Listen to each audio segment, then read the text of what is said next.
Hey everybody, welcome back to Vegas Tips and Tricks and our Wednesday show number 75. Before we get started, did want to thank everybody who joined us on our Vegas roundtable on Sunday night and the people who helped out with that: Ace of Vegas, Vegas Visual, Michael Movestro, and Kevin Dillmore. Thanks to those folks for joining us. If you haven't checked it out, I'd encourage you to do so. It was just a lot of fun and a great way to spend some time. Okay, today we're going to talk about a Las Vegas property that's one of the older remaining properties on the Las Vegas Strip.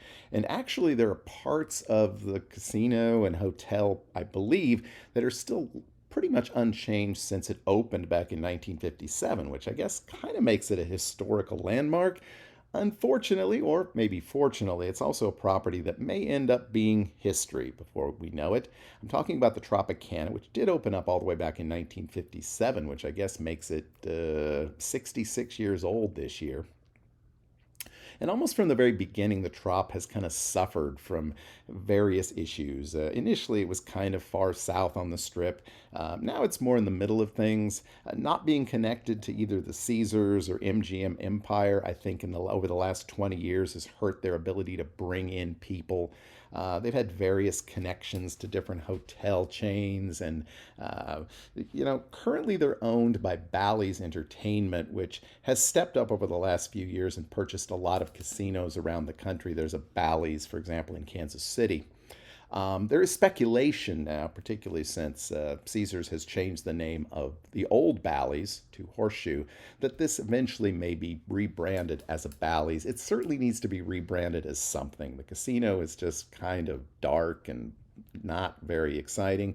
The rooms here are okay in kind of a generic way, but nobody goes to Las Vegas anymore to stay at the Tropicana, and in fact, very few people even walk through. They had some famous shows here over the years, Follies Bergère, for example, and they have a few things there. And I think Rich Little still appears, and I didn't even know he was still alive.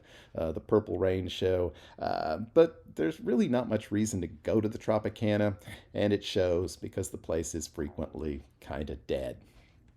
There's been speculation that if Las Vegas gets a baseball team, that the entire property might be demolished and that might be the site of a potential stadium. That certainly remains to be seen, but certainly something needs to be done with the Tropicana. It's one of those properties I really don't recommend to people, and well, let's just hope there's some changes there and hopefully some additional history associated with it.